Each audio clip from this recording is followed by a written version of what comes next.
This episode of Words About Books is brought to you by Magic Mike. That's right, have you ever wanted to reduce your anxiety and stress, elevate your mood and motivation, experience goal-crushing focus without all the jitters, crash, sleepless nights, or the hassle of consulting with a therapist or a healthcare professional?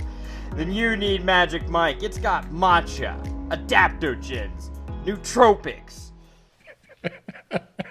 I assumed you inked that deal. I didn't know we were going to talk about this. I didn't know we were going to talk about this. I hope it's at least $400 a piece. I feel bad because they're obviously fans of the show, or they wouldn't have written that in their email. Yeah, they said our show by name. That's how we know that. So they're definitely listening to this right now and finding out right now that we did not take the, what did you call it, Magic Mike? Yeah, Magic Mike. Yeah, we did not take the Magic Mike sponsorship.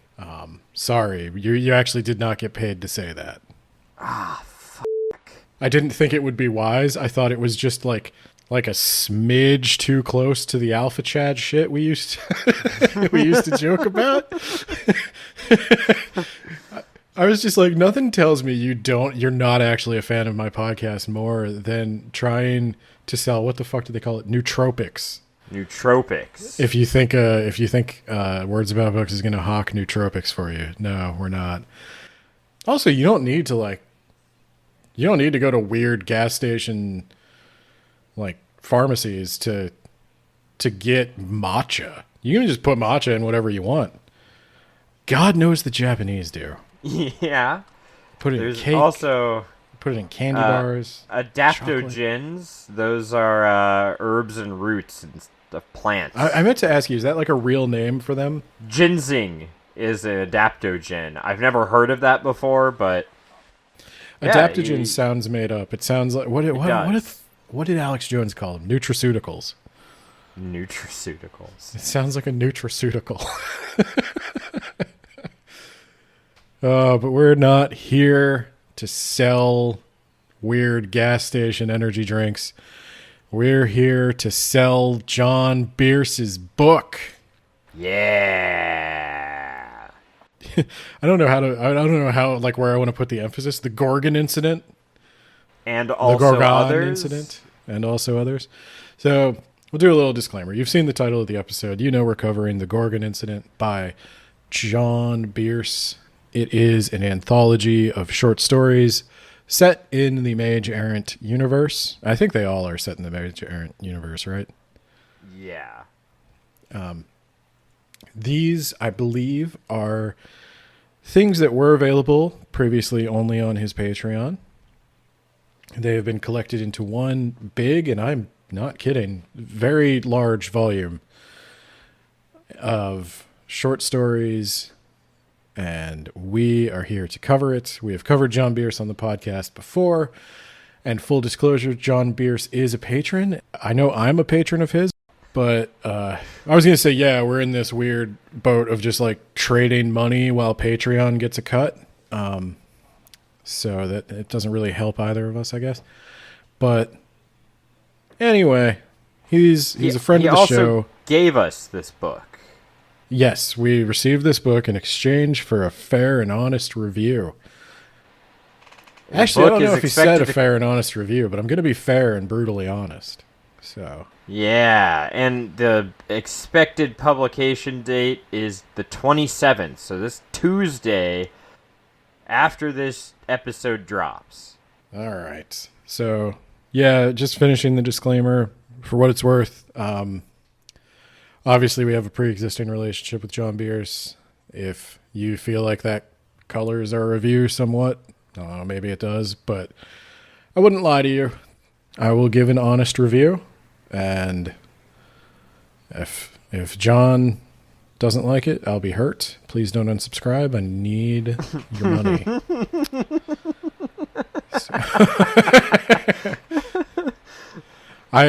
I will always be honest, but I'm not above begging to keep you subscribed. So, Nate, what's you read on the Gorgon incident? How do we want to talk about this? Yeah, exactly. Do we want to talk about individual stories, or it's worth mentioning we won't be covering the whole book. No, there's just a lot too many of individual stories. Yeah, too many stories for us to do that. And besides, this is a book that isn't out yet, so I don't want to give away everything. I think we can be kind of vague with the plot details, but maybe we should just we'll definitely talk about the titular Gorgon incident. Yes. Okay, so first things first, there is a little bit of a yeah, you slap that mic. Okay, so there's a little bit of a warning or a disclaimer at the beginning. It says, the stories in this anthology are arranged in historical order, starting more than 5 centuries before Mage Errant. They range wildly in style, from locked room mysteries to epistolary horror, to reverse heists, to folk tales with unreliable narrators. There's no major spoilers for the series. It can be read with no prior knowledge of the series. There are some minor spoilers. Will be most rewarding to be read after finishing the series, or at the very least finishing the 5th Mage Errant novel, The Siege of Skyhold. So we didn't do that. We have read one Mage Errant book. Yeah. And I focused on... I've read some of these short stories before because I'm a patron of John Bierce. I focused on ones I hadn't read, which took place after the Mage Errant books I have read, and I gotta say, I was confused on some things. So I think that's... If you're just getting into the Mage Errant series, I don't think I'd start here. I think I would actually start with Mage Errant. I would probably do what John recommends, read up to the 5th book, and then you could pick this up. Yeah, especially the Gorgon incident feels like it's coming after at least the 2nd book, which is when they're in the endless Erg. Is that how you say that? I'm gonna butcher it. You know, that's just my deal. Yeah, that's true. Where did you get... You went all the way back to League of Legends with one of these mistakes. Ionian? Yeah, we haven't played that in ages. 10 years. Yeah, I was one of the OG, kind of. It was like that first holiday after it came out. What is it called? The fall... Ithonian. Okay. So, not Ionian, Ithonian. There was an empire a long time ago. The Sphinx monster thing that we talked about. Go listen to the Mage Errant episode that we did, okay? There's a Sphinx that has all kinds of magic powers that signs a thing with the main character, and I guess the Sphinx caused the fall of ancient magic Rome. What? John's probably like, what the fuck are you even talking about? I'm like what the magic fuck are you even Rome? talking about? Yeah. Ithonian Empire. I don't know, man. Is that not... It was some grand empire in the past that it's gone now. Is it super relevant to the Gorgon incident? It's relevant to some of the stories that I read. Okay. But not to the Gorgon incident itself. You want to start at the Gorgon incident, Ben? Yes, I do. Okay. So, I'll tell you what. Give me just 1 second to get the book up on my desktop. Okay. The Gorgon incident begins by explaining what Gorgons are. Yeah. Sentient humanoid race that have a symbiotic bond with snakes for hair. And they do not have the ability to turn people into stone, despite the legends. And now that you know that, the following interviews will detail the incident that took place. I assume in the 2nd book. Yeah, involving Gorgons. I mean, the Gorgon was kind of involved. I don't know. I tend to latch on more to the fact that there were sand ships, and one of the sand ships started eating other ships. Right. That's what okay, I'm glad you were... There's a living ship out there. What? There's a lot mentioned about Gorgons up front. And so I'm thinking, okay, the story's going to focus on Gorgons. I need to know what a Gorgon is.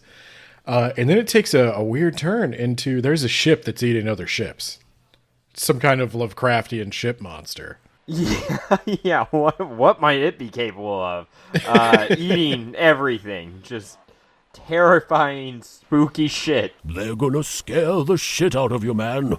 There's I wanted to say necromancers. There's liches involved. And liches, people seem to be cool with liches in this. There's more than one story of people visiting a lich and not getting torn asunder.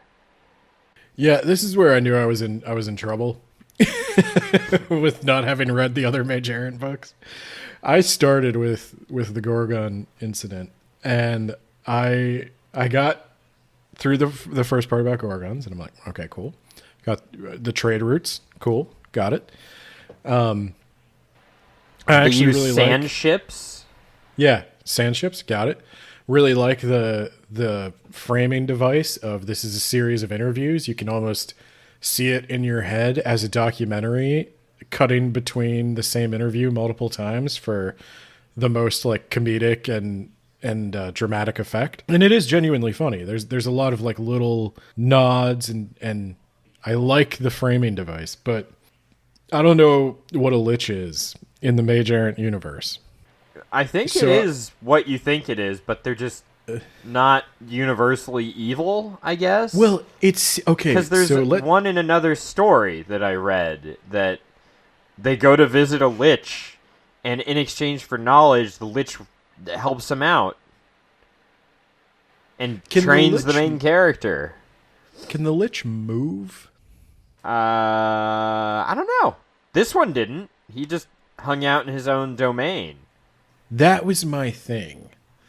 So in D&D, a lich is somebody who has put their soul in a phylactery, and the husk of their body remains animated by magic. In this, it seems like the lich sort of seals themselves into their... Oh, John. Demisay. Demisay? Is that what it is? I hope because there's an so, N. 'cause that's the word I always thought of. Yeah. Demesne. I'm gonna look up how to I'm going pronounce with Demisay because that's it's how not they pronounced Demisay. it. Okay, you know what? That's Maybe how they it pronounced it. That's how they pronounced it in the audiobook version of God damn it, John Butcher. His last name is Butcher. What the fuck is his name then? The Jim Butcher. There you go. The Oxford English Dictionary is telling me domain. Domain or demean. What the fuck is...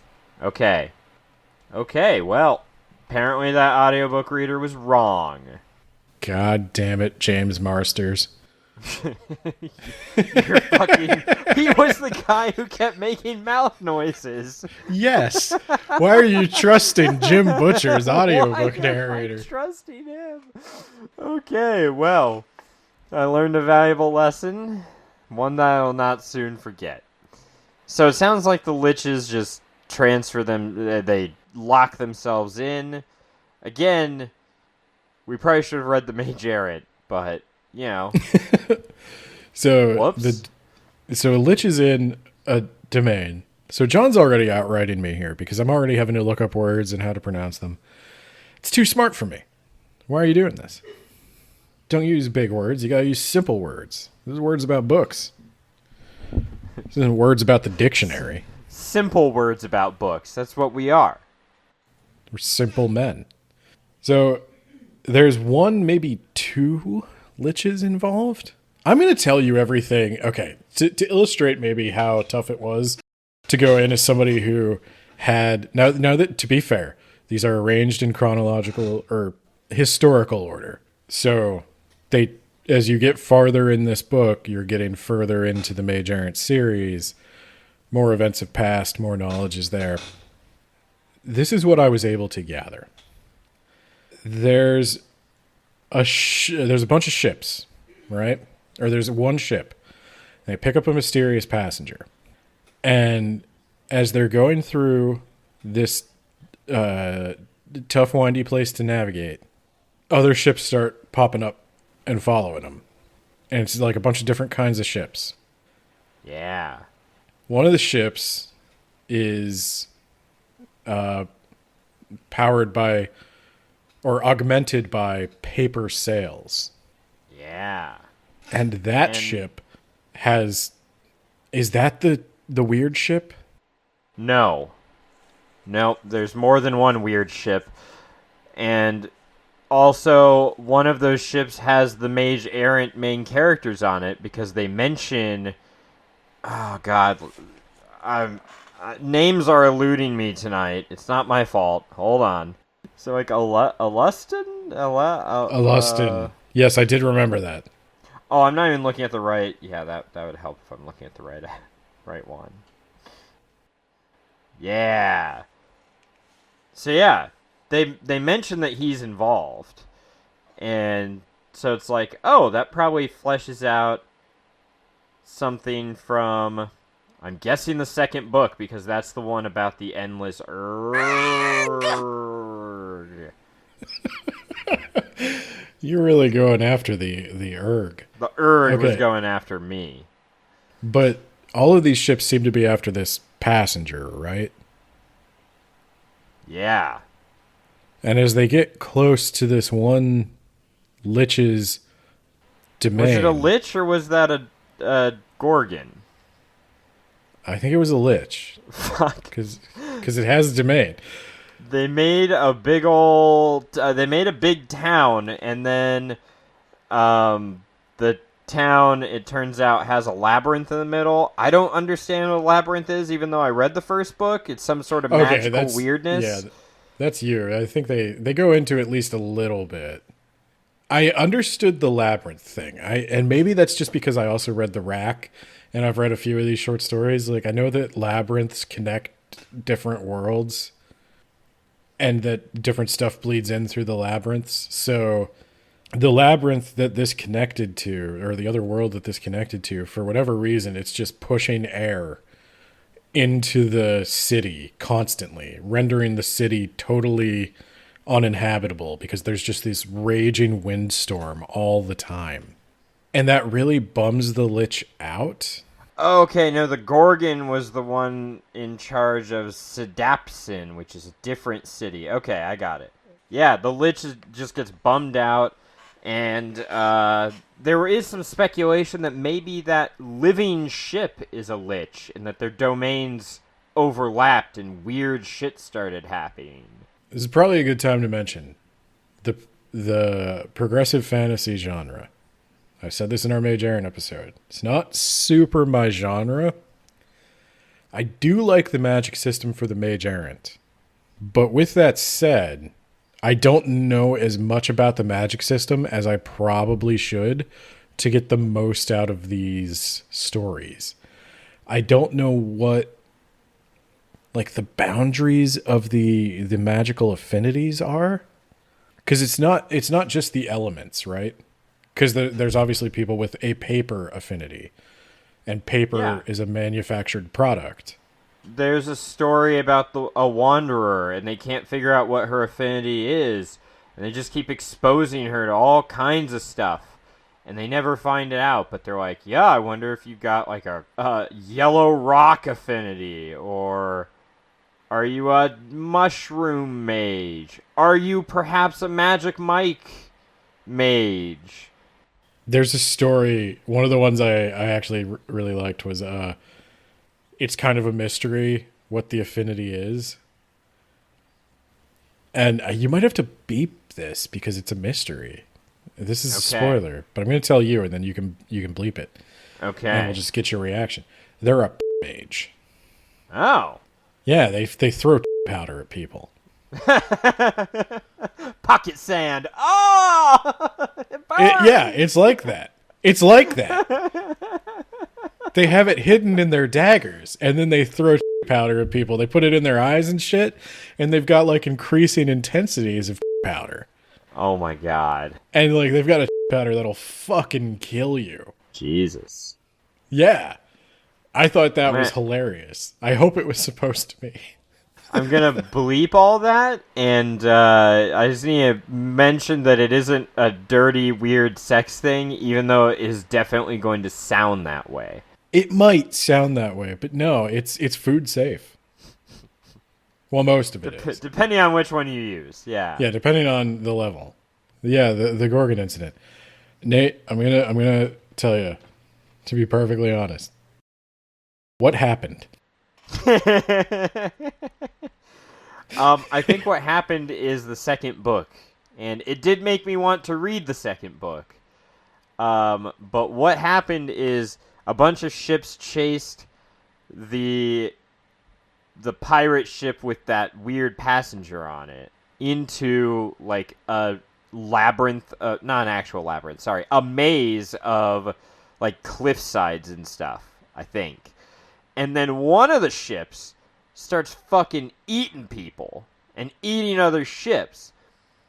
And then one of the people from the paper ship boards the pirate ship, and so the mysterious stranger takes off. And then yada yada yada, the book happens, and then there's a big battle. Alaston was there. Go read the second book. I mean, it did its job. I want to read the second book now, but So I think that's what happened. Yeah, okay. I'm sorry, Thank John. You. Yeah, no. Thank you. I didn't want to be. You read this and you're like, man, I feel like I'd like this a lot more if I had read the other books. And I was like, oh well, that's just Nate. You know, Nate doesn't read very closely. I'll come in there with my big brain and I'll just chew this thing up.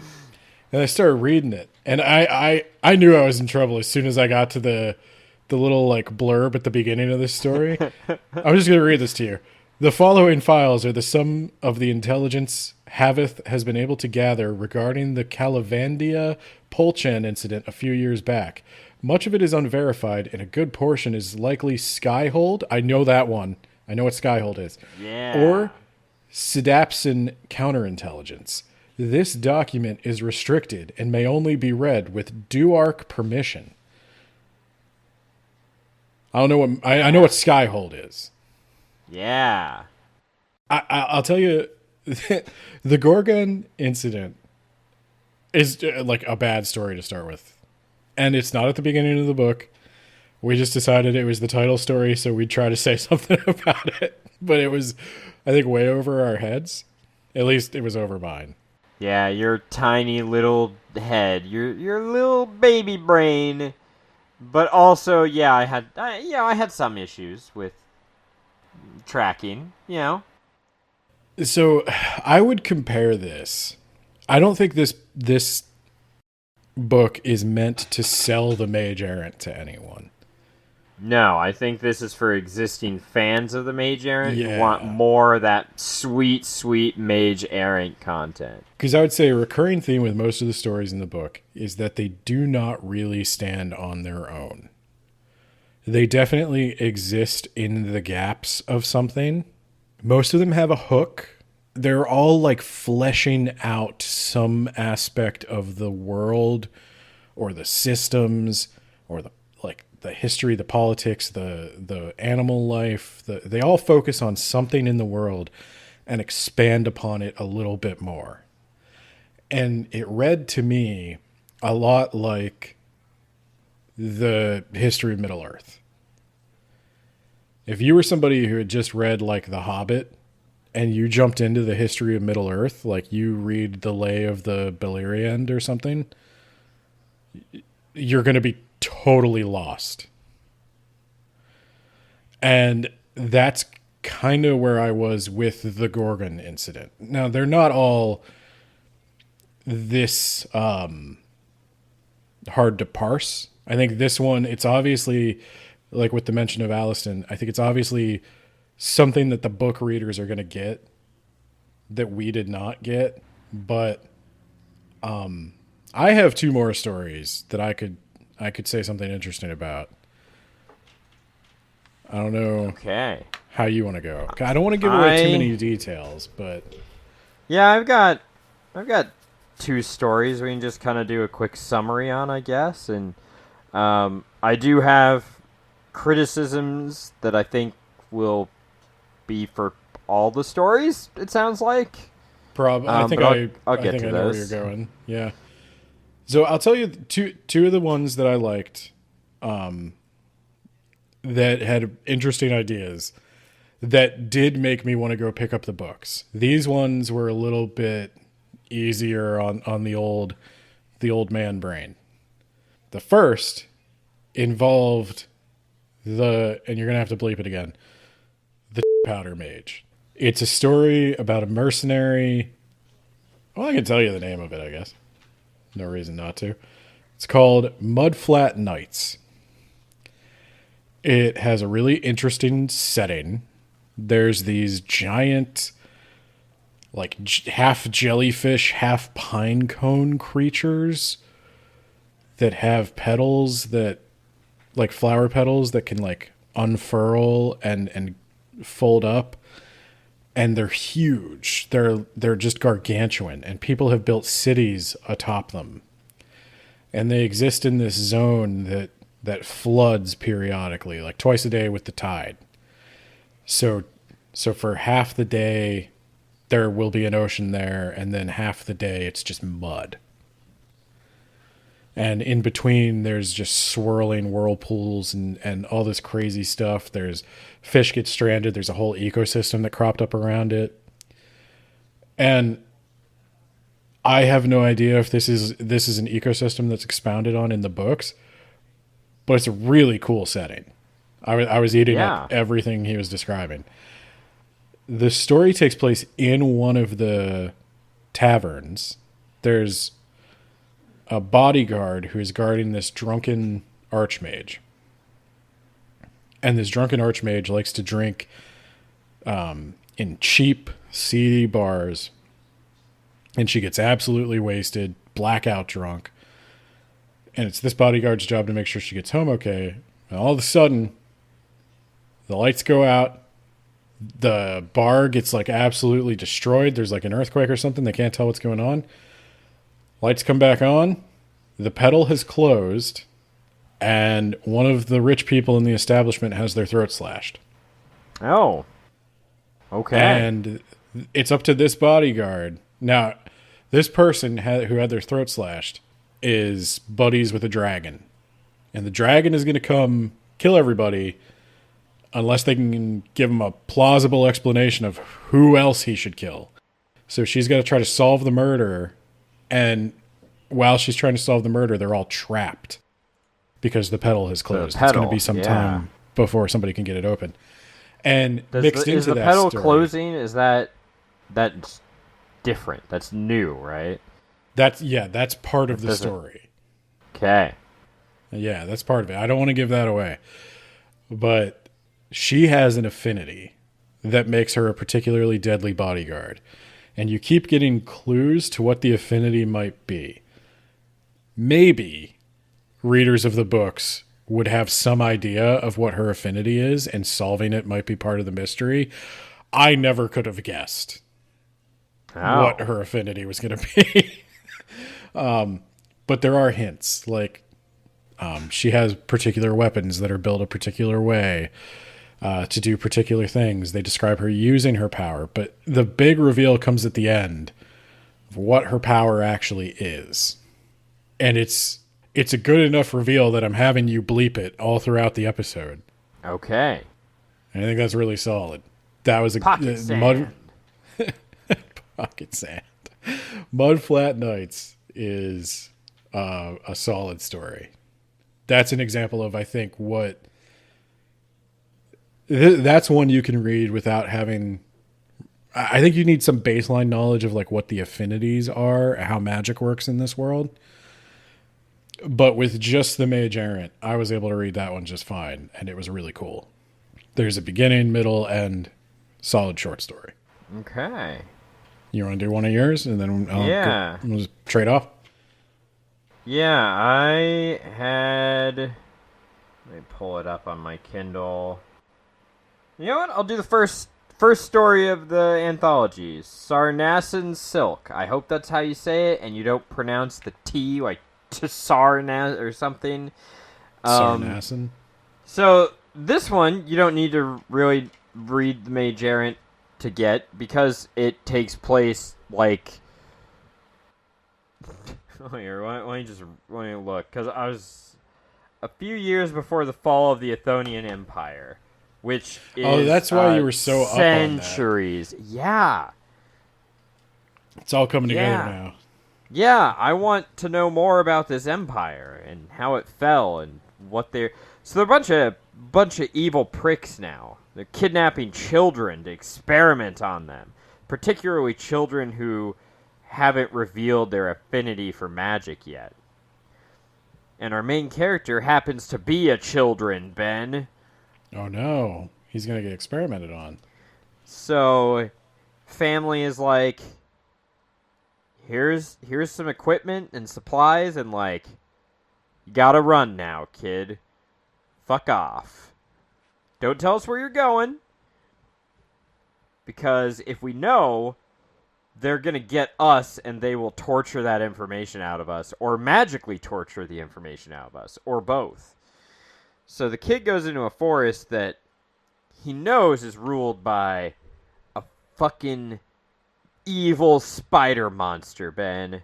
Spider monster that has more legs than there are stars in the sky, which is a cool thing to say. The spider, it's not like a giant spider, it's a bunch of spiders, like tons of spiders, and also the webbing that the spiders make. They're all like one sentient being across multiple bodies. And spider is like, you can stay in my forest. This is my forest. Just you're allowed to, like, you could hunt the animals, but not too many, because those are my animals, bro. And you're welcome to eat whatever you can forage. And then he takes him to like a house made of web. He gets a little house now, Ben.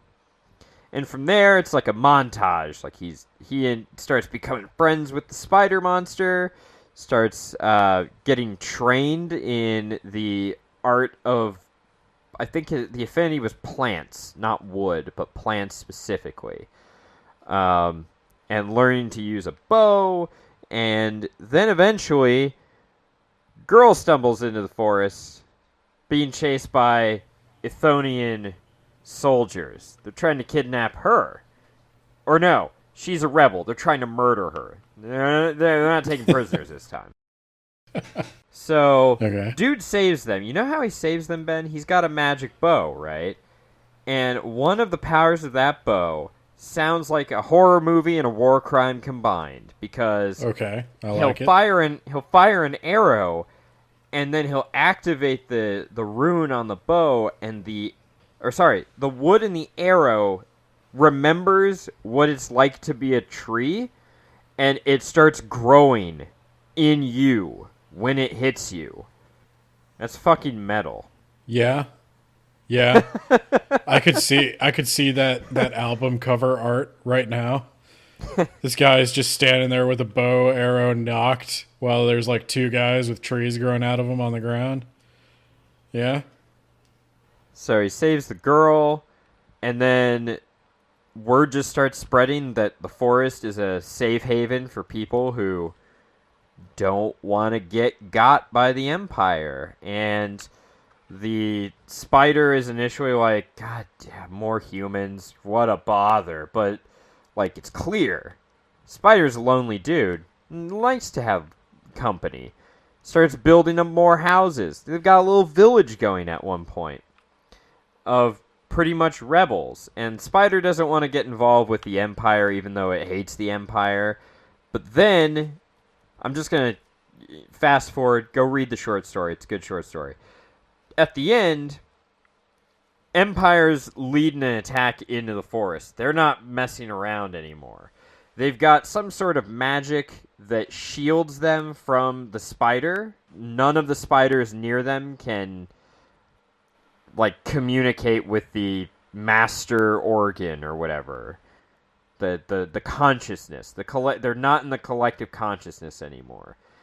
And also, you don't find this out till afterwards. They're heading towards a gigantic glyph made, I think, of trees and webbing that is keeping a labyrinth at bay. There's a damaged labyrinth in the forest, and if the glyph is broken before the labyrinth can heal in a few hundred years, bad shit's gonna happen, the equivalent of like a nuclear bomb.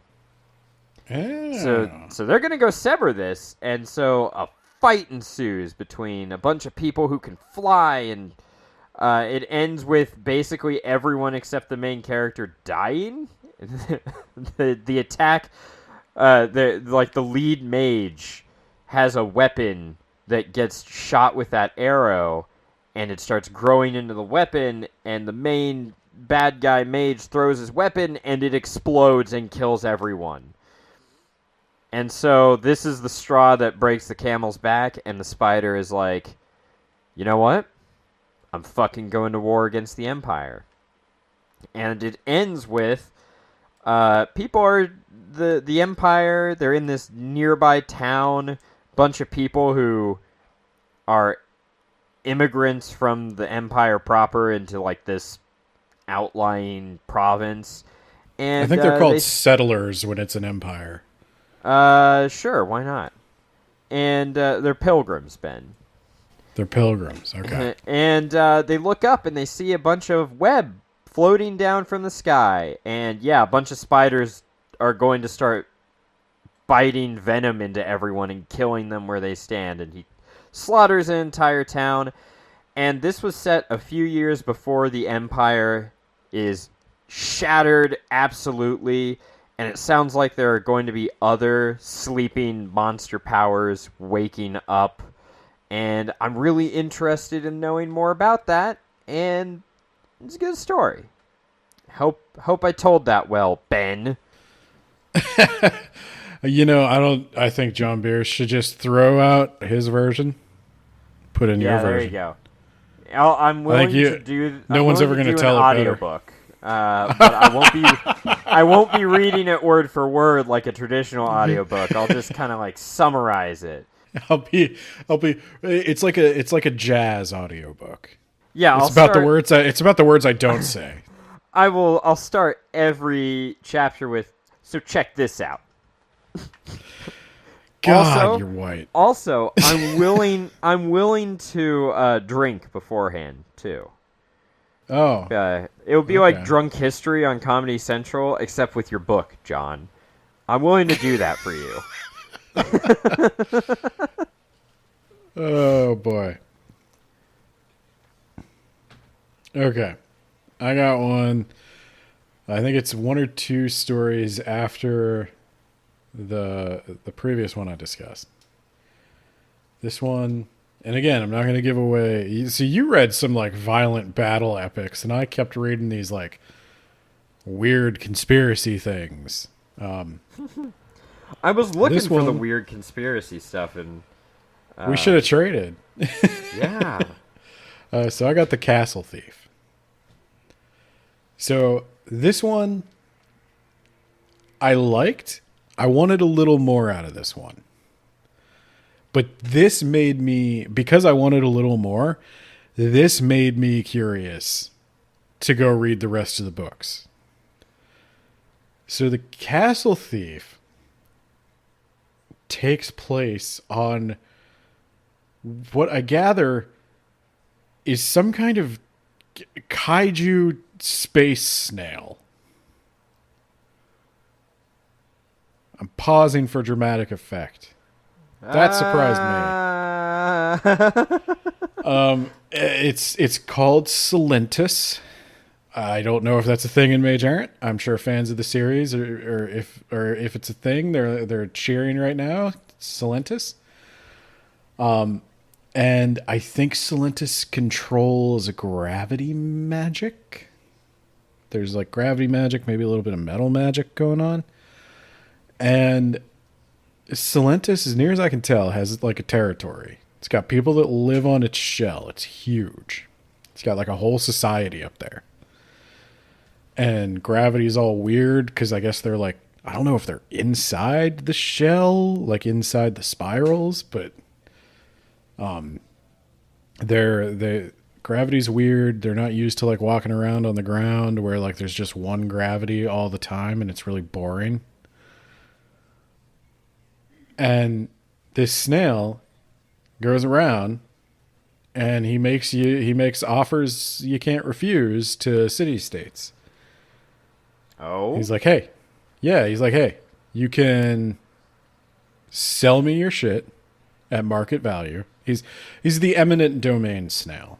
So the government wants to build a highway through your house, and there's two ways out of this. I can give you money, market value for your city state, or we can do this the hard way, where I just lift it into the air and make it part of my shell. And there's this person, Lane, who is an agent of Solentis. Lane, they are a human, I think, as near as I can tell. If they're not a human, they're human-like. They walk on two legs. They have two arms. They serve as mediators between the great snail and the city-state. And this particular city-state is just not surrendering. And Lane is like trying all the negotiating tactics, making proposals, and Lane just cannot figure out why these guys are not surrendering, because it's so very obvious. You either take the money and leave, or your stuff is destroyed and you're made servants of the snail. Like, this is a city-sized snail coming at you from the sky. What are you going to do? There's nothing you're going to do. Hope that you have snail magic affinity. And yeah, what if you have a snail affinity and you just pull the thing apart? Maybe that's what they're gambling on. Lane doesn't consider that, though. Damn. So what are we doing about this cosmic snail, Ben? Well, the cosmic snail is fine. The cosmic snail's the good guy. Oh. I don't know if he's actually like the good guy, sounds like a good guy. There's the thing that works for me about this story is Solentis and this weird society that exists on its shell. These people on the shell are almost a cult, and Solentis is their god. And it's very like Junji Ito vibes.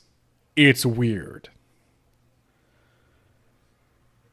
They say things like the only true freedom is found in servitude. Otherwise, you're always just doing what's best for yourself. And if you're always doing what's best for yourself, do you really have a choice? Because there's always just one thing that is there's an optimal choice for you if you only serve yourself. But if you serve someone else, then you have freedom, which is a very like culty thing to think. And you got me. I'm a horror fan, love Junji Ito. I'm hooked at the idea of a cosmic snail and the cult that lives on its back. I'm in. The actual text of the story, the resolution of why these people aren't surrendering, I don't want to spoil it. I thought that was just a smidge underwhelming because I don't fully understand the plot. I don't understand the goals of the plot. It is explained why the people in the city did not surrender. There was another force at work, but I don't know what that other force was hoping to achieve. And it says at the beginning, this story takes place during the events of the lost city of Ethos.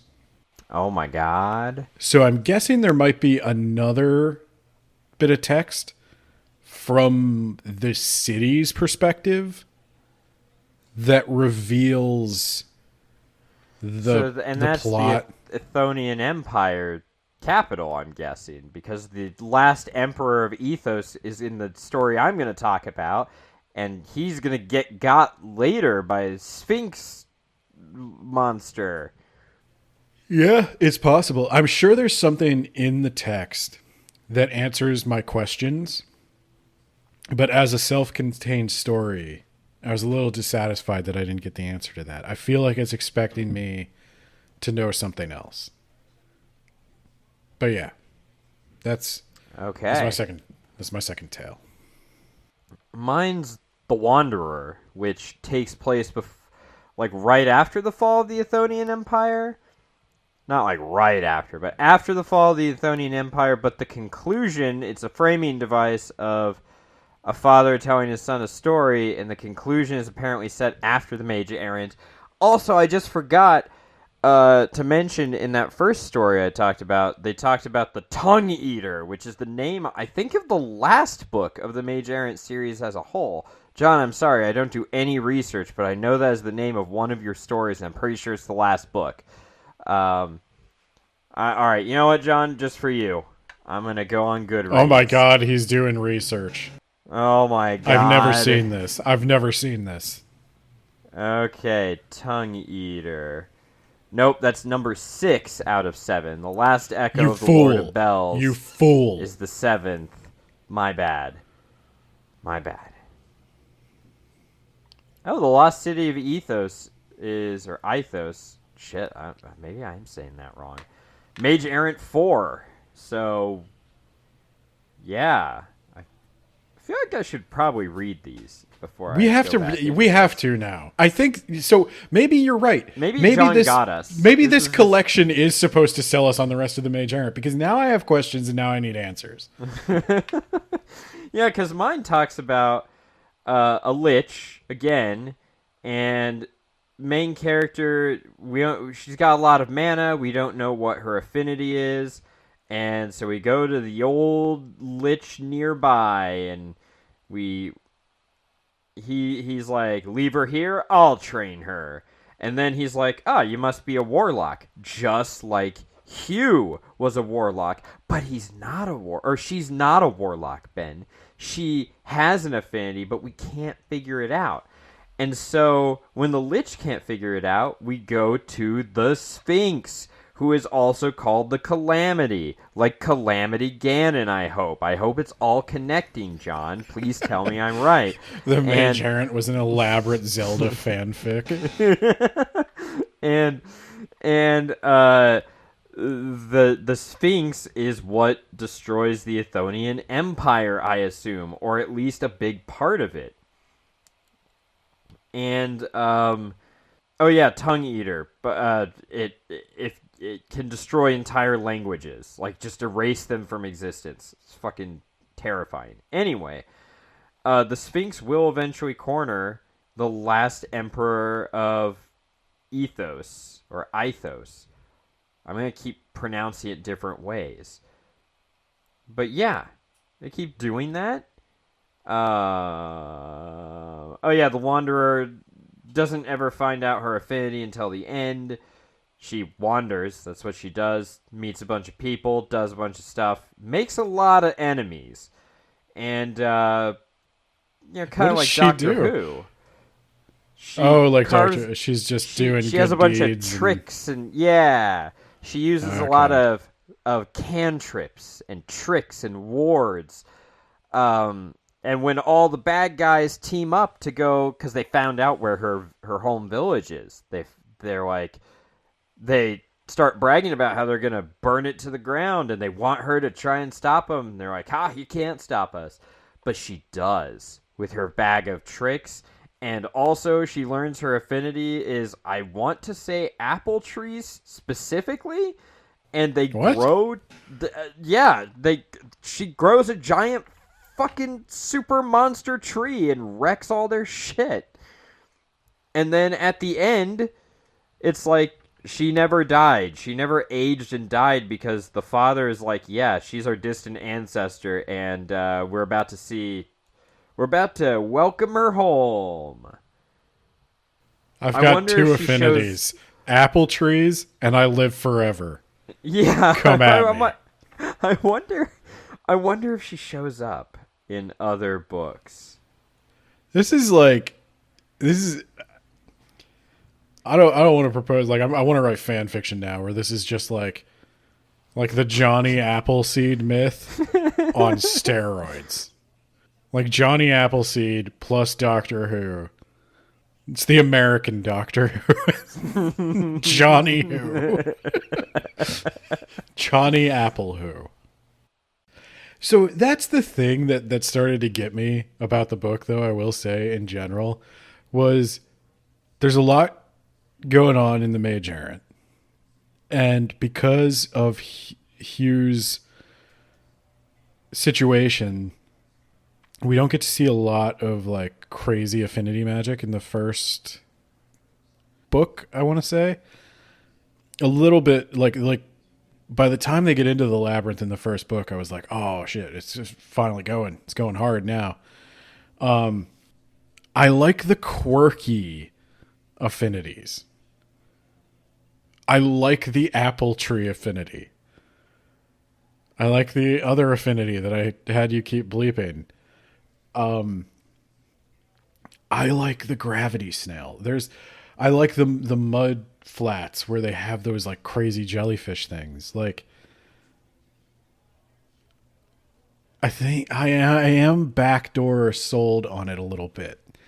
Like, as much as it is a little bit dense and a little bit hard to approach in places, I do think it has renewed my interest in tackling the rest of the Mage Errant series. I know there's a lot of books in that series.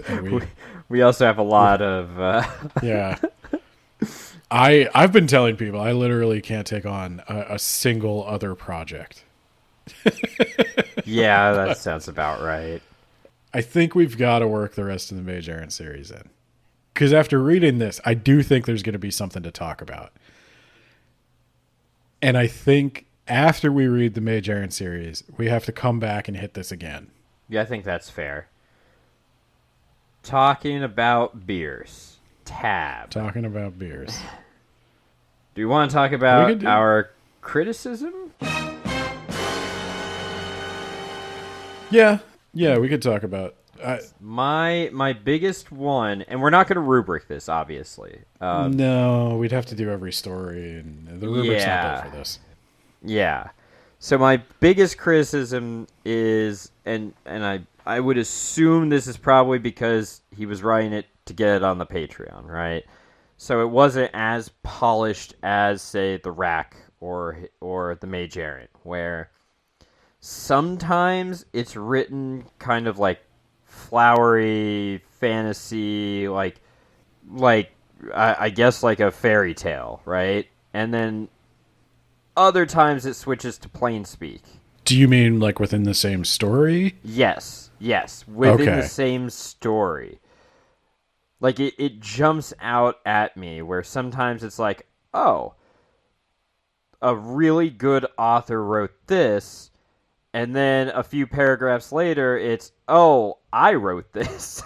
That's probably too mean, comparing it to me. But it definitely, it feels like there is some, I guess it's the word choice. There's some disconnect where sometimes it's like really, really high quality, and sometimes it's not like bad quality, but it's like first or second draft versus like finished product in the same story. Is that reasonable? No, I think that's reasonable. I didn't have quite the same experience. I didn't read the stories you read, except we both read the Gorgon incident. I didn't notice that problem in the Gorgon incident. The problem I noticed was it felt like the stories a lot of the time were not clear arcs, like not a clear beginning, middle, end. It felt like they were, I don't know, maybe sketchier is the word. Like they describe the world. They flesh things out, but at the cost of maybe not telling a complete story. Like I noticed a pattern of up front, a lot of description about the characters and settings, a lot of description about how the characters think, how they reason, what their quirks are. Yeah. And then when it came to the plot of the story, it felt rushed. Yeah, I can agree with that as well.